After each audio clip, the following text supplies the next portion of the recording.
Salut, je m'appelle Vanessa Pilon et je vous souhaite la bienvenue à l'École de la vie. Un endroit, mais pas vraiment un endroit, là, c'est plus comme une émission, un balado, où l'on apprend enfin des choses qui nous sont réellement utiles pour mieux naviguer cette affaire à la fois le fun et bizarre qu'est l'expérience humaine. Bon épisode? Ouais, le bon épisode, je suis pas sûre.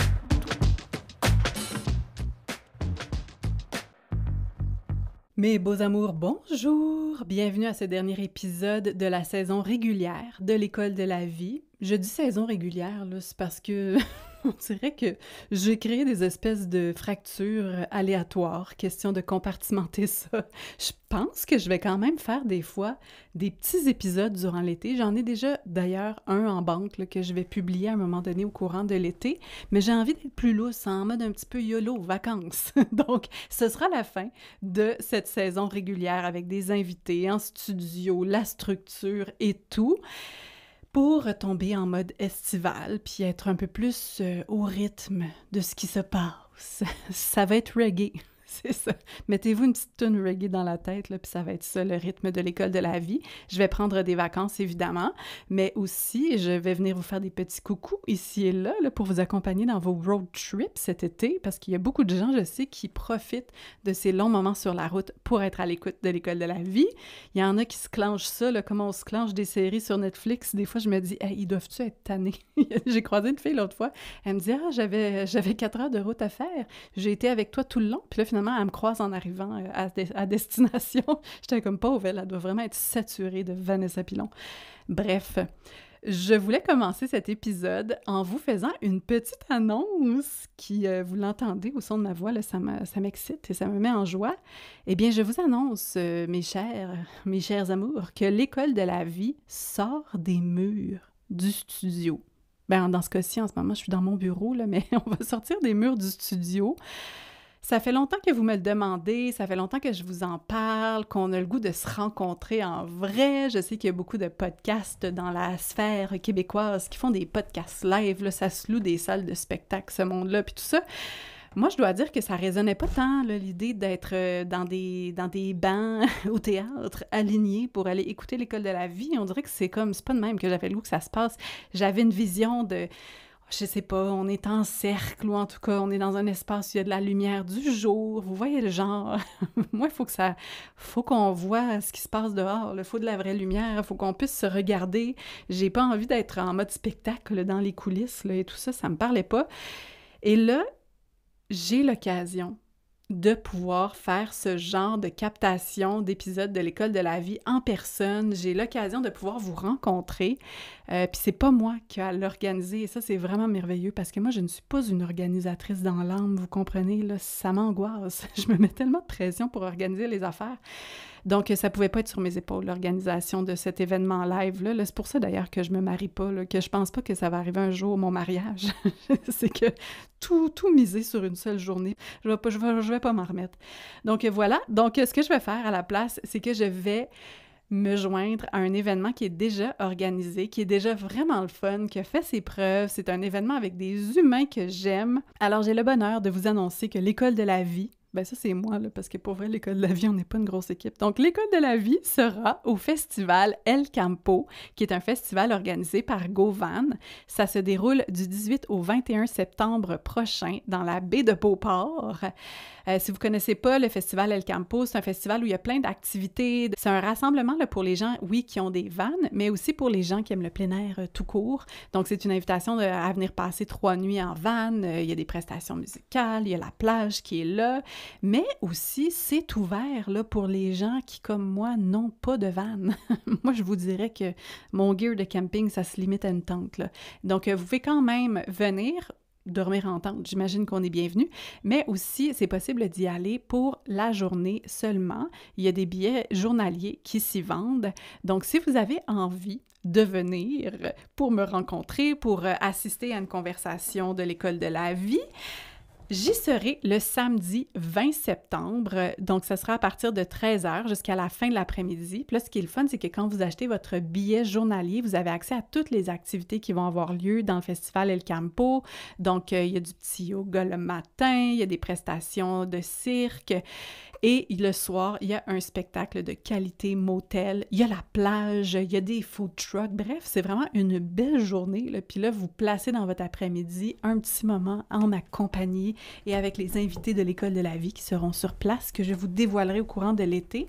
Donc, l'invitation est lancée. Si vous avez envie de venir vivre ça avec moi, et je vous avertis, là, j'ai goût que ce soit expérience aussi, là. Ça sera pas juste on pèse sur record, puis on a une discussion. J'ai envie de vous inclure, de vous faire vivre quelque chose, que vous puissiez aussi vous rencontrer, discuter entre vous, là. Je veux que ce soit comme un rassemblement des gens qui, parce que vous me le dites souvent, si vous êtes comme les seuls dans votre entourage qui se posez ce genre de questions-là, qui vous intéressez à ce genre de contenu, vous êtes souvent un petit peu les, les pionniers, hein, pour reprendre les mots de Vivace, au lieu de s'appeler les misfits ou les moutons noirs, les pionniers. Regardez, vous êtes les pionniers dans vos entourages souvent. Donc, si vous avez envie de rencontrer d'autres pionnières, d'autres pionniers, eh bien, vous pouvez aller acheter vos billets sur le site de GoVan. Je vais mettre le lien là, en description d'épisode. Je vais aussi le placer sur le compte Instagram de l'École de la vie. Et là, juste vous dire, pour les billets d'un jour, c'est 41 $ plus taxes et toutes ces affaires-là. Mais là, regardez, dites-le à personne, là, mais on a fait un petit code rabais surprise. C'est pas surprise pantoute. Ça va être l'été, là, il fait chaud. Donc, on a fait un code exclusif pour les auditrices et auditeurs de l'École de la vie. Donc, si vous achetez votre billet journalier pour le Festival El Campo, vous pouvez enlever un petit 5 $. Là. Vous avez un 5 $ de rabais si vous écrivez le code VANPILON. Donc, vous mettez le code promotionnel VANPILON et ça va vous enlever 5 $ à votre billet, ce qui revient à un peu plus de 35 $ plus taxes pour venir passer une sapristi de belle journée. Et là, vous vous dites peut-être en regardant la date, tu t'y prends d'avance, là, Vanessa, mais c'est que j'ai ouï dire que les billets partent vraiment vite. Puis évidemment, ben il y a une limite, hein, au nombre de gens qu'on peut accueillir sur place. Donc, si vous voulez vous assurer d'avoir une place, eh bien, vous pouvez acheter vos billets d'avance. Donc, c'est sur le site de GoVan. Je vous mettrai le lien pour le festival El Campo. J'ai assez hâte de vous rencontrer, là. Sérieusement. Je vous rencontre à tout hasard, là, comme ça on se croise au hasard de la vie, mais vraiment de façon consciente, volontaire. Ça me tente, vraiment. J'ai très, très hâte. Donc, ça sera peut-être le premier événement d'une série d'événements, si on aime ça, si on trouve ça le fun, hein? Le monde est à nous! Maintenant que cette annonce est faite, je peux tomber dans le cœur de l'épisode. Je voulais vous faire un épisode, vous savez, à chaque fois que je fais un épisode solo, vous connaissez l'École de la vie, là, je me mets tout le temps de la pression pour avoir un angle, un sujet précis, d'avoir de l'information, du contenu concret qui vous est utile. Puis ça, évidemment, mais ça implique beaucoup de travail. Je fais beaucoup de lectures, j'essaie de vous faire une synthèse. Et je fais ça parce que dans ma tête, c'est comme ça que je suis le plus au service. Je suis comme, elle est là ma valeur, là, c'est d'aller chercher l'information, de la colliger, de la digérer, puis de vous la partager. Puis en même temps, plus je prends le temps de jaser avec vous quand je vous croise, plus je réalise que oui, la rigueur, c'est quelque chose que vous appréciez, l'information aussi, mais ce que vous me partagez souvent, c'est que ce que vous aimez le plus, c'est souvent juste quand je vous jase, comme ça. Puis moi, ça me demande toute une reprogrammation de mes croyances, d'accepter cette posture-là, parce que dans ma tête, ça a vraiment moins de valeur, les partages spontanés, l'expérience, que le partage d'informations. Puis en même temps, si je m'observe moi-même, là, je réalise qu'en ce moment, je suis tellement saturée d'informations. Je ne sais pas pour vous, là, mais c'est comme si j'ai atteint un point en ce moment-là de... mon disque dur interne ne peut plus en gérer d'autres. Je ne sais plus quoi faire avec la nouvelle information. Il y en a tellement, on est tellement exposé à l'information sans cesse, on n'a même pas le temps de la digérer, de l'intégrer. Notre cerveau, on le sait, il n'est pas fait pour gérer autant d'informations. C'est épuisant, là. Et je vais vous faire une confidence, je n'ai pas écouté de podcast depuis belle lurette. Je sais pas ça vient d'où l'expression belle lurette. J'ai arrêté d'écouter des podcasts parce que je me rendais compte que c'était juste tout le temps de la nouvelle information qui rentrait. Puis maintenant, depuis les dernières semaines, des derniers mois même, j'essaie de faire une chose à la fois, là. J'ai arrêté d'essayer d'optimiser chaque instant de ma vie, là, genre je vide le lave-vaisselle, Puis c'est ça que je fais. J'essaie d'être présente seulement à ça. Je conduis ma voiture et je me donne un break plutôt que d'essayer de combler ce vide. C'est super inconfortable. Souvent, là, tout mon être résiste. Je pense souvent à la vie analogue en ce moment, tu sais, à nos cerveaux pré tout ça, là, toute cette ère d'information, en continu, de live, bon, vous le savez, là. Puis je réfléchissais à ça, puis je me rappelais mes étés, quand j'étais jeune, où j'allais à la bibliothèque, tu sais, vous vous en souvenez, là? Bien, si vous avez l'âge, évidemment, mais aller chercher dans les petites fiches, noter les numéros de livres, essayer de les localiser dans les rayons de la bibliothèque. Hey, avoir une info, là, c'était du travail, là. Puis je sais pas pour vous, mais moi, ça, je suis comme « wow ». Je trouve ça vraiment sexy comme idée. Je trouve ça sexy, ce rythme-là. Je trouve que ça nous permet aussi de nous reposer davantage sur d'autres facultés qu'on a. Tu sais, quand on n'a pas accès instantanément à l'information, ben on fait appel un peu plus à notre sens de l'observation, à notre sens de la déduction. L'autre fois, là, j'avais oublié comment monter mon extracteur à jus, puis là, je gossais, puis je sacrais, puis je m'en allais sur YouTube. Je me suis dit, je vais regarder un tutoriel. Il y a bien quelqu'un qui s'est enregistré en train de remonter son extracteur à jus, jamais je croirais. Puis là, finalement, je me suis retenue. J'ai regardé les morceaux, puis j'ai essayé de trouver la solution moi-même. Ça m'a pris un bon 15 minutes, là, et j'ai continué de sacrer, mais à la fin, quand j'ai finalement réussi le petit moment Eureka où tout s'est emboîté, ah! Il y a des anges qui sont apparus, les cieux se sont ouverts. J'ai vécu un petit moment là, de high. J'ai compris que c'était la dopamine qui avait eu le temps là, de se bâtir au fil de mes efforts. Tu sais, j'avais pas eu tout de suite la récompense, la satisfaction instantanée, la gratification. J'avais travaillé pour avoir ma dopamine. Et c'était bon. C'était du bon stock. Je trouve aussi que sans avoir constamment accès à de l'information, on accède davantage à notre corps, à nos sensations. On ressent davantage le monde, on expérimente la vie. Puis moi, là, je trouve ça miam. On a le goût de tout ça, non? On passe tellement de temps à expérimenter la vie à travers les écrans, à travers l'information, à travers un processus qui est surtout mental, que de descendre dans le corps, puis de le vivre analogue. C'est ça qui me tente en ce moment. Toute cette grande parenthèse pour revenir au fait que je me rends compte qu'avant, l'humain apprenait davantage par l'expérience. L'humain apprenait à travers l'expérience des autres humains, des histoires que ces humains-là leur racontaient. Puis je me rends compte que c'est comme ça pour moi aussi beaucoup que j'intègre les choses. À une autre époque, je travaillais comme guide dans un musée, le musée Pointe-à-Calière, là, pour ne pas le nommer, et on avait des formations aussi sur comment présenter l'information. Ça a été super formateur comme emploi pour moi parce que, notamment, juste cette notion-là là, d'apprendre comment les gens apprennent. Puis, la personne qui nous avait donné la formation, vous voyez, hein, moi je parle de la personne qui m'a donné la formation, elle séparait ça en 3 groupes parce que, tu sais, des fois, quand t'es guide dans un musée, t'as comme une gang, une batch de monde là, que t'as jamais vu, tu sais pas c'est quoi leur histoire, puis là, il faut que t'essayes d'aller capter leur attention puis essayer de les intéresser à propos de l'archéologie et de l'histoire. Tu sais, ça peut être un défi, là. Ce qu'on apprenait, en gros, c'est qu'il y a 3 types de façons d'apprendre, en tout cas, des grandes lignes, là. Je vous donne les grandes lignes, mais il y a des gens qui apprennent à travers l'expérience, donc ils vont démonter la patente pour comprendre comment ça marche, puis là, ils vont le remonter. Il y a des gens qui vont apprendre davantage par les faits, les chiffres, les statistiques, ça, là, ça leur donne des petits orgasmes de cerveau, et il y a des gens qui vont apprendre davantage à travers la personne qui livre le message, à travers l'histoire qui va être racontée. Et je me rends compte que moi, je suis vraiment plus de ce type-là. C'est sûr, des fois, un petit fun fact là, saupoudré à gauche et à droite, j'aime ça.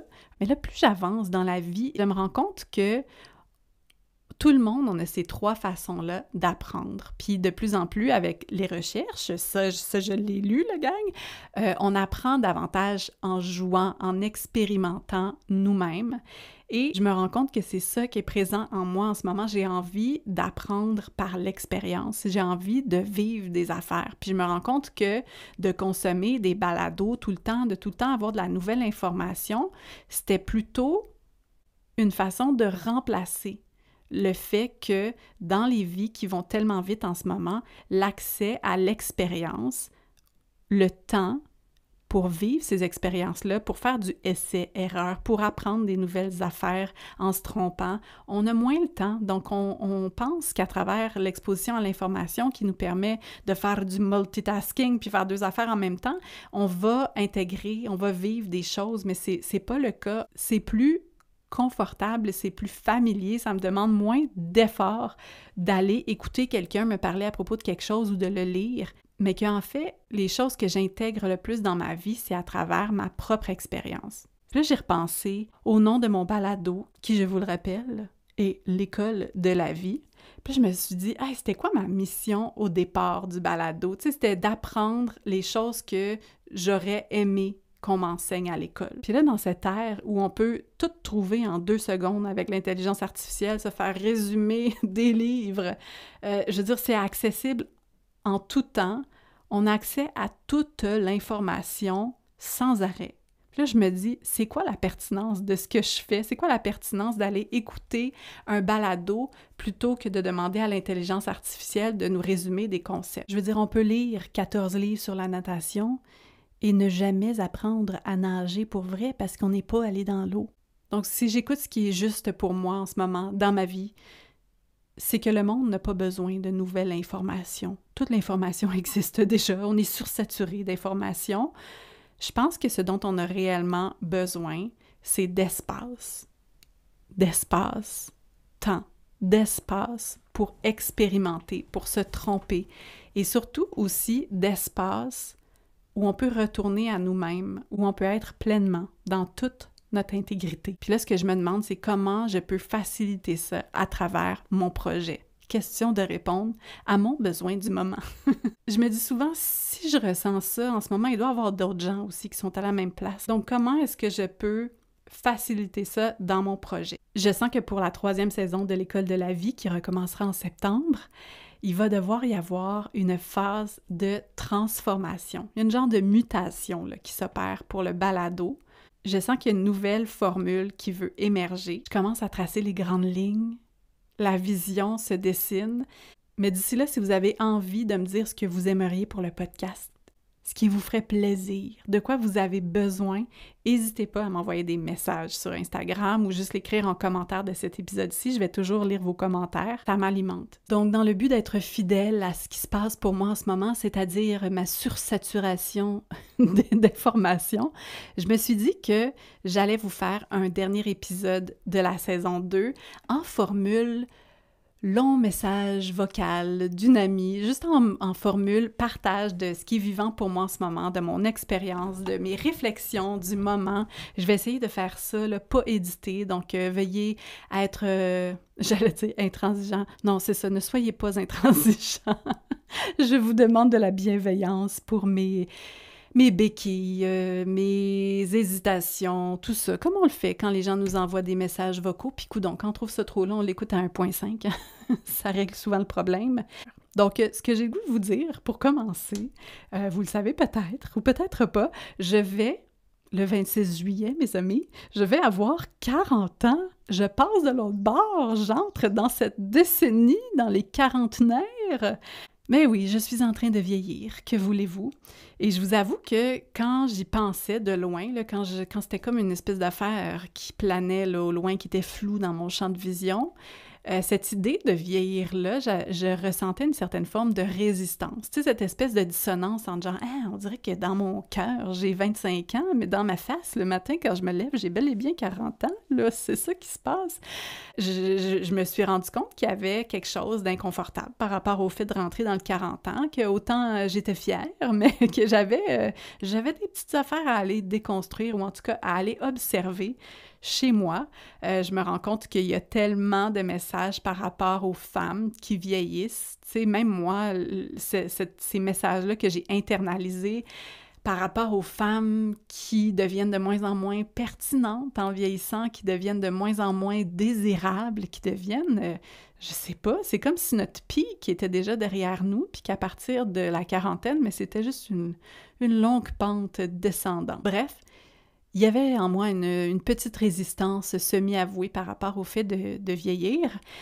Et je remarque évidemment des changements physiques dans mon corps, mais là, ça fait plusieurs années que ça s'opère. Regarde, depuis que j'ai accouché, là, c'est pas la même affaire, mon corps.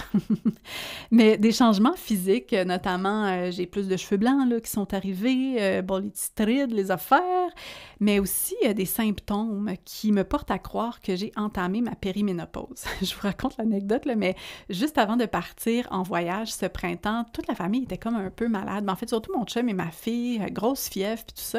Puis je me suis réveillée à quelques reprises dans la nuit, en sueur. Puis là, moi, dans ma tête, je me disais, bon, ça y est, j'ai eu un épisode de fièvre.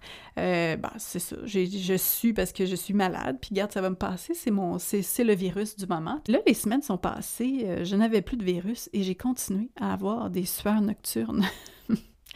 Il a commencé à se passer d'autres affaires aussi, puis je me disais, ben non, ça peut pas être la périménopause, là, j'ai même pas 40 ans, la ménopause, me semble, c'est une affaire pour les madames dans la cinquantaine, c'est pas là, c'est pas là. Il y a quelques semaines, avec une amie, on s'en allait à notre cours de pilates, puis là, on se donne de nos nouvelles, puis là, je dis, puis toi, comment ça va? Puis elle fait, oh, là, j'ai commencé ma périménopause, puis je suis pas du monde. Puis là, c'est une amie qui a le même âge que moi, et là, je la regarde, puis je fais, ah ben oui. Là, tout se connecte, là. Ben oui, j'ai juste fait A plus B plus C plus D égale périménopause. Donc, je suis en train d'accepter que c'est ça qui se passe en moi. Il y a des changements hormonaux. Et pour vrai, au-delà de ça, ce que je ressens, c'est un changement identitaire profond. Je ne sais pas si vous êtes familier avec le travail de Jane Hardwicke Collins. C'est une femme merveilleuse que j'ai eu la chance de rencontrer il y a quelques semaines. J'ai capoté ma vie. Elle était à Montréal. C'est une Australienne. Vous irez voir ce qu'elle fait, mais entre autres, c'est elle qui a amené l'idée des 4 saisons de la vie d'une femme. Vous savez, on parle souvent des 4 phases du cycle, du cycle menstruel. Donc, je vous les rappelle, là, la phase folliculaire. Après ça, on a la phase ovulatoire, ensuite la phase lutéale et ensuite la phase menstruelle et hop, ça recommence. Jane Hardwicke, elle a repris ce pattern-là et elle l'a mis d'une façon plus large dans l'existence d'une femme. Donc, on parle du printemps, qui est la saison aussi de la jeune fille, qui est associée à la phase folliculaire. Ensuite, on a l'été, qui est la saison de la mère. Ça aussi, c'est associé à notre phase ovulatoire. Ensuite, il y a la saison de l'automne, qui est la saison de la souveraine, la femme sauvage, la mage, la sorcière. Ça, c'est associé à notre phase lutéale. Regarde, on fait une petite révision ensemble. Et l'hiver, qui est la saison de la sage, de la crone, qui est la saison de nos menstruations dans notre cycle. Et là, en l'écoutant parler, j'ai pris conscience que j'étais tranquillement en train de quitter mon été. Puis je vous le dis en ce moment, puis ça me donne un petit peu envie de pleurer, là, mais bon, je suis nostalgique, que voulez-vous? Je suis déjà nostalgique de l'été. Tu sais, quand au mois d'août, là, commence à faire un petit peu plus frais, là, la nuit, là, où il y a comme un petit vent frais, là, puis on le sait que c'est septembre qui s'en vient, puis qu'il va encore avoir des journées chaudes, là, mais qu'on s'en va vers l'automne et tout ce qui vient après, et l'hiver et tout ça. Donc, je sens le changement de saison qui s'opère en moi. Je le sais que je suis pas tout à fait dans l'automne encore, là. Je suis pas rendue là, mais je me sens plus dans la saison du melon d'eau, vous comprenez? Puis il y a une partie de nostalgie, il y a une partie de tristesse. C'est pas de la nostalgie. Il y a une partie de deuil. C'est plus ça le mot que je cherchais. Il y a une partie de deuil associée à tout ça, comme à toutes les fins de cycle, toutes les fins de phase, les affaires qui se terminent, pour moi, c'est tout le temps bien tough. Mais c'est ça, il y a une phase de deuil, mais il y a aussi une partie d'excitation en moi. Je le sais que la société nous dit que vieillir, la périménopause, la ménopause, tout ça, c'est comme un mal nécessaire. Une affaire qu'on aimerait donc pouvoir éviter. Puis si je me connecte avec cette énergie de la femme sauvage, de la sorcière, de la mage, ça m'excite, puis ça me dit oui en dedans, j'ai envie d'incarner ça, j'ai envie de pouvoir... Tu sais, la saison de l'automne, c'est la récolte. Là. J'ai envie de pouvoir accéder à cette récolte-là, en faire bénéficier les autres autour de moi. Je me sens dans l'archétype de la sorcière en ce moment. Je saigne avec la pleine lune. La gang, chaque mois, c'est tellement wild. Mon intuition en ce moment, elle est loud and clear. C'est comme pas possible de ne pas l'écouter. Et c'est tellement un gros clash avec les messages de notre société, les messages qu'on nous envoie par rapport aux femmes qui vieillissent, que vieillir c'est un problème, que c'est quelque chose qu'on devrait cacher, à quel point on est obsédé par la jeunesse, à quel point on essaie de s'accrocher à cette phase-là. Puis je me rends compte que les messages qu'on reçoit par rapport à ça nous dépossèdent de la richesse de cette transition-là. Imaginez si, en rentrant dans notre automne, on se voyait comme des mages, plutôt que comme des vieilles matantes qui ne sont plus pertinentes, hein? C'est fou comment c'est inversé dans notre culture. Tu sais, quand on vieillit ici, on devient des gens de matantes dépassées, là, de qui on se moque. C'est les jeunes qui nous disent c'est quoi qui est cool, puis on est bien mieux d'essayer d'avoir l'air de 25 ans. Et pourtant, dans tellement de cultures du monde, les femmes sont honorées, sont respectées. Bref, je suis en train d'expérimenter tout ça en ce moment, puis d'essayer de me faire ma propre vision du vieillissement. Puis justement, dans l'atelier avec Jane Hardwick, je vais sûrement vous en reparler, là, mais j'ai appris quelque chose. Regarde, là, ça, c'est le bout information, parce que Kat va toujours en avoir quand même. C'est plus fort que moi. Pour la très, très grande majorité des animaux, les femelles vont pouvoir se reproduire jusqu'à temps qu'elles meurent. Il n'y a pas beaucoup d'espèces animales où la femelle va rester en vie passé l'âge de procréation. Donc, c'est quand même fascinant de penser à ça. Puis on se dit, pourquoi donc nous, les femmes humaines, on reste vivantes après cette phase-là de procréation? Donc, pourquoi est-ce qu'on ne crève pas après notre ménopause, tu sais? Bon, c'est un peu raide, dit de même, là. Les seules espèces où la femme reste vivante après sa ménopause, c'est évidemment, bon, les humains, mais aussi les chimpanzés et également les orques, les narvals, les baleines. Et là, l'hypothèse la plus communément admise, là, c'est que la ménopause permet aux femelles, dans les groupes d'orques, de narvals, de baleines, de jouer un rôle crucial dans la survie de leur groupe. Tu sais, ils sont plus occupés à faire des bébés, puis à prendre soin des bébés, puis à se reproduire, puis tout ça. C'est plus la survie de l'espèce, c'est la survie du groupe. Donc, les femelles ménopausées, donc chez les orques, là, mettons, sont considérées comme des membres essentiels du groupe parce qu'elles transmettent leurs connaissances sur les milieux, les lieux de pêche, les migrations. Donc, au lieu de se reproduire, elles vont offrir le cadeau de leur expérience. Puis là, je me dis, mettons qu'on appliquait ça aux femmes. Et ici, c'était la posture qu'on prenait. La posture de la sage qui a des choses à transmettre, une expérience à partager, plutôt que de se voir avec une certaine forme de honte, une forme de résistance où on essaie de cacher le fait qu'on vieillisse. Et si on était fiers de vieillir pour accéder finalement à cette phase-là, ça serait tellement badass. Imaginez si notre monde était gouverné par des femmes ménopausées. Hein? À quel point ce serait différent. Oh, j'ai la vision de ça, puis c'est miam! Moi, je pense que l'avenir, il est là. C'est ça qu'il faut qu'on remette en place, la gang. Les femmes ménopausées au pouvoir, s'il vous plaît. Bref, je suis fascinée par ce sujet en ce moment. Je risque de vous en reparler souvent. Parce que là, moi, j'ai le goût de changer le paradigme face aux femmes qui vieillissent. Là, j'ai envie qu'on soit fiers d'entrer dans notre périménopause. Hein? Que nos cheveux gris, on soit comme « Yes, sir, je suis rendue là! » Que ce soit comme objet de fête, de célébration. Moi, je veux, là, j'ai le goût de crier haut et fort que je suis dans ma périménopause. J'ai envie que ce soit un club select dont on a le goût de faire partie, là, les femmes péri-péri. On est spicy pendant notre périménopause, c'est le fun. Sinon aussi, à travers toute cette grande transformation-là là, qui s'opère dans mon identité, dans mon passage de la quarantaine, j'ai passé beaucoup de temps sur mes croyances, mes blocages, j'ai fait du inner work, là, la gang. Je suis retournée à l'intérieur faire du petit ménage. J'en suis là en ce moment. C'est déconcertant, mais c'est magnifique aussi. J'accueille cette grande transformation qui a l'air de vouloir se passer, là, puis j'observe beaucoup les serpents, là. Il y a beaucoup de couleuvres sur mon terrain en ce moment, là, puis tu sais, quand elles muent, là, elles sont là, puis comme ils se frottent là, au départ, là, quand ils sentent que c'est ça qui se passe. Fait que là, elles se frottent sur les parois. Ils essaient d'enlever leur peau. Puis ça n'a pas l'air le fun, mais c'est là où je suis en ce moment, là. Il y a comme une vieille version de moi qui est prête à quitter, là. Et c'est là-dessus que je vais travailler, mes amis, cet été. Mais tout ça pour vous dire que Je sais pas si vous croyez en la manifestation, comment vous percevez ce concept-là. Est-ce que vous faites des vision boards? Est-ce que vous faites des reprogrammations grâce aux neurosciences de vos croyances limitantes? Je sais pas où vous en êtes là-dessus. Je pense que ce serait le sujet d'un épisode de podcast au complet. Mais ce que je pense sincèrement, c'est que quand on essaie de manifester, là, on reçoit pas ce que l'on veut, mais on reçoit ce que l'on est. Bon, ça a l'air d'une quote complètement vide de sens qui veut rien dire, mais je veux dire, je pense sincèrement qu'on expérimente la vie à travers nos croyances, à travers nos schémas, à travers notre inconscient.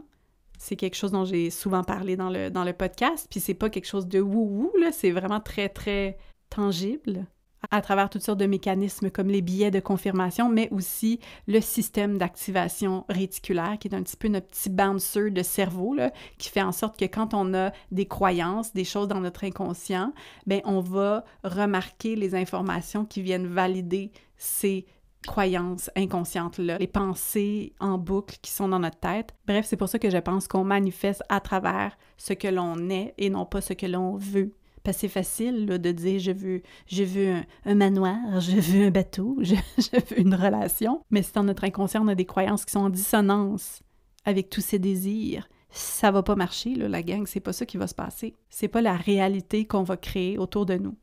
Et sinon, au-delà de la grande transformation identitaire, du passage vers la quarantaine, ben moi, je vais vivre ma fête, là, vous comprenez? Puis à chaque année, c'est... C'est une grande journée, mais pas pour les bonnes raisons. L'année dernière, j'ai passé ma journée entière d'anniversaire à brailler. J'ai braillé toute la journée. J'étais pas bien. On dirait qu'à chaque année, c'est ça. Et donc, vous pouvez vous imaginer qu'au changement de décennie, là, c'est encore plus intense, tellement que quand j'ai eu 30 ans, j'ai décidé de juste me sauver. Je suis allée au Sri Lanka toute seule pour éviter justement cette fameuse journée. Je sais pas pourquoi, je suis encore à clarifier c'est quoi qui bloque en moi du fait de célébrer ma naissance, de célébrer le fait d'être célébré. C'est quoi le nœud à défaire, là? En tout cas, bref. Mon pauvre chum qui essaie de m'organiser des belles journées d'anniversaire, puis je finis tout le temps par brailler. Je voulais même pas manger mon gâteau l'année dernière. Je disais que j'étais trop triste. Donc là, en prévision, mon chum, au début de l'année, là, ben dans l'hiver, il m'a demandé « Pis, là, pour ta fête de 40 ans, qu'est-ce qu'on fait? On va se faire un plan de match déjà, là, parce que c'est pas vrai qu'on va revivre la journée des grands pleurs pour tes 40 ans. » Donc, je me suis assise avec cette idée-là. Puis je me suis dit, OK, qu'est-ce que j'ai envie de vivre pour ce passage-là dans une nouvelle décennie? Qu'est-ce que je veux? Et là, spontanément, ce qui est sorti, c'est que j'avais le goût d'aller en Islande. J'étais comme, je veux fêter mes 40 ans en Islande, c'est ça que j'ai le goût de faire. Puis là, ben, il fallait juste regarder l'état de nos finances là, pour se rendre compte que l'Islande, ce serait peut-être pas là que ça allait se passer. En tout cas, fait que j'avais dit ça un petit peu juste de même, sans vraiment réfléchir, tout en me disant que ça allait pas être possible, OK? Mais là, écoutez bien, j'ai reçu un courriel, il y a quelques semaines, d'une compagnie là, qui m'a offert un partenariat pour du contenu lié au voyage. Il faut que je sois en voyage pour pouvoir faire ce partenariat-là. Puis là, je m'en allais décliner cette offre, vous comprenez, parce que je n'allais pas partir en voyage à l'étranger cet été. Et là, je me suis rendu compte, j'ai fait « Et si j'utilisais le cachet de ce partenariat-là pour partir en voyage? » Donc là, clairement, là, je suis pas pour me vanter, là, mais je pense que j'allais manifester mon voyage en Islande pour mes 40 ans. Et là, je m'en allais acheter les billets d'avion pour toute la famille vers l'Islande, puis ça bloquait. J'avais pas le goût, mais là, j'étais comme, c'est ça que j'ai manifesté. Yes, j'ai dit que je voulais aller en Islande. La vie m'a apporté l'opportunité d'y aller. Je book mes billets d'avion pour l'Islande, mais finalement, je me rends compte que j'ai pas le goût en ce moment d'aller en Islande. J'ai le goût d'avoir chaud. J'ai le goût de me baigner dans la mer. J'ai pas tant le goût là, de me mettre un petit puffer coat puis de regarder des glaciers. Donc, ben, j'ai été dans un petit combat intérieur, là, puis je me suis rendu compte que c'était correct de mettre à jour nos rêves. Donc, finalement, je vais partir en Grèce. C'est ça que j'avais le goût de faire. Avec ma fille, on commence à lire aussi sur les déesses, sur la mythologie grecque, puis j'ai le goût qu'on aille voir les temples. Ça va être vraiment le fun. Dans mon univers, là, j'ai manifesté ce voyage. Donc, quand on dit que l'on reçoit ce que l'on est, plutôt que de recevoir ce que l'on veut, si on admet que ça c'est vrai, là, la grande question qui demeure, c'est « Mais qui sommes-nous? » C'est tough. d'être pour vrai dans ce monde qui va vite, dans ce monde saturé d'informations, dans ce monde où on reçoit toutes sortes de messages et surtout dans un monde où on essaie d'appartenir. J'en parlais dans le 2e épisode sur l'appartenance. La très grande majorité du temps, on sacrifie notre authenticité pour appartenir. C'est ça le choix qu'on fait. Puis ça, je pense que ça fait en sorte qu'on manifeste plein d'affaires dans notre vie, mais on manifeste pas nécessairement les affaires qui sont next level délicieuses. Tiens, oui, on a des rêves, là. Avoir une maison, un ou une partenaire, lancer un projet, avoir une belle sacoche. Mais en ayant manifesté justement mon rêve pour ma fête de 40 ans, je me pose des questions sur est-ce que je sais même quels sont mes rêves? Mes vrais rêves, là, les deep, les vrais gros rêves qui sont pas conditionnés par la société, qui sont pas conditionnés par les messages. Tu sais, des vrais rêves alignés avec mon essence, avec qui je suis pour vrai. Qu'est-ce que je rêve de vivre dans cette incarnation-ci? Qu'est-ce que mon âme a le goût de goûter? C'est à partir de là que j'ai le goût de créer. C'est à partir de là que j'ai envie de manifester. Parce que c'est ça qui va être vraiment délicieux. Si je suis capable de manifester un voyage, là, il y a sûrement des choses encore plus grandes que je peux créer autour de moi, qui sont encore plus significatives, qui sont encore plus durables, qui sont à un autre niveau. Il y a une fille qui a écrit un livre sur la manifestation, Cathy Heller. Elle a écrit le livre Abundant Ever After. Puis elle dit une phrase, c'est « We didn't come here for a pile of things. » On n'est pas venu ici pour une pile de gogos. Et à l'aube de mes 40 ans, à travers ce grand changement identitaire profond que je vis en ce moment, à travers cette saison qui est en train de se conclure dans ma vie, puis cette nouvelle saison qui s'ouvre pour moi, c'est ça la question que j'ai envie de me poser. Qu'est-ce que mon âme est venue vivre ici pour vrai? Puis ça demande beaucoup de travail intérieur, ça demande du déconditionnement, ça demande de désapprendre, ça demande vraiment de l'espace, ça demande de l'expérience plutôt que de l'information. Regarde, on peut lire des livres entiers sur la manifestation, puis jamais ressentir de la satisfaction avec notre vie. Donc, en cette fin de 2e saison de l'École de la vie, à l'aube de ces vacances estivales, on est quelques jours, au moment où je vous parle, on est quelques jours avant le solstice d'été. C'est l'invitation que j'ai envie de vous lancer, si ça vous tente de vivre ça à côté de moi pendant l'été, à distance, puis qu'on s'en reparle au El Campo. Comment vous pouvez vous créer plus d'espace, au-delà de l'information, mais pour vivre, pour, à travers votre corps, expérimenter la vie. Cet été, je nous souhaite des espaces où on peut être radicalement qui on est, où on peut accéder à notre intégrité, où on peut prendre du temps là, pour gosser, observer, sortir de notre tête, descendre dans notre corps, descendre dans notre cœur, baisser le volume de ce qui se dit autour pour entendre davantage la petite voix à l'intérieur de nous qui chuchote tout le temps.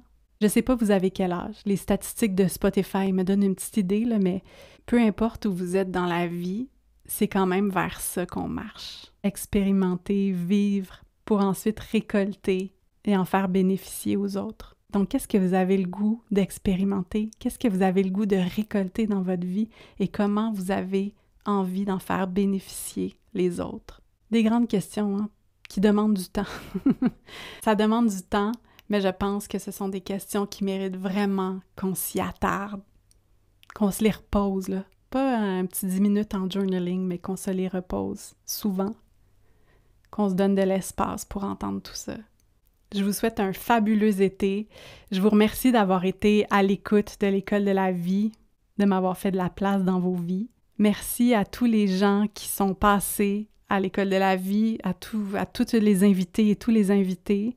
Merci pour votre contribution à tisser ce projet-là, à apporter vos perspectives. Merci aussi aux gens qui m'écrivent, qui me partagent leur expérience à travers Instagram, à travers les commentaires en dessous de cet épisode-ci. Merci aux gens qui ont contribué aussi financièrement à cette saison-ci. Il y a eu des hauts et des bas pour moi, mais aussi beaucoup de beauté, beaucoup de révélations, beaucoup de choses qui m'ont énormément nourrie.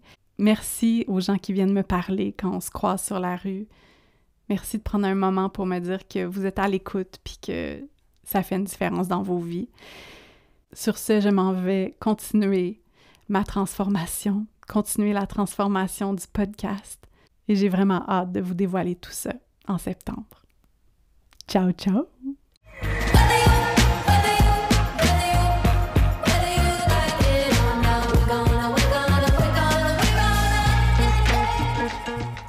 Wow! Vous êtes encore là? Soit que vous tripez ou sinon ça veut dire que vous vous êtes endormi, mais dans tous les cas, laissez-moi vous dire merci aux gens qui sont encore à l'écoute, qui se sont rendus jusqu'au bout. Si vous avez aimé cet épisode, je vous invite à vous inscrire à mon infolettre pour être au courant de tout ce qui s'en vient pour le balado, mais aussi pour le fameux projet Pissenlit. Le lien pour s'inscrire à l'infolette va être dans les notes de l'émission. Et évidemment, n'hésitez pas à commenter le podcast parce que j'aime ça, mettre une belle petite note et le partager parce que ça contribue à faire rayonner tout ça de façon naturelle et vraie. Et surtout, merci d'avoir répondu présent à cette invitation que je vous fais chaque semaine avec l'École de la vie. Vous n'aurez peut-être pas de diplôme là, en écoutant ces épisodes de balado, mais je vous garantis qu'il y a tranquillement quelque chose en vous qui fleurit. C'est beau, hein? Mais que c'est beau.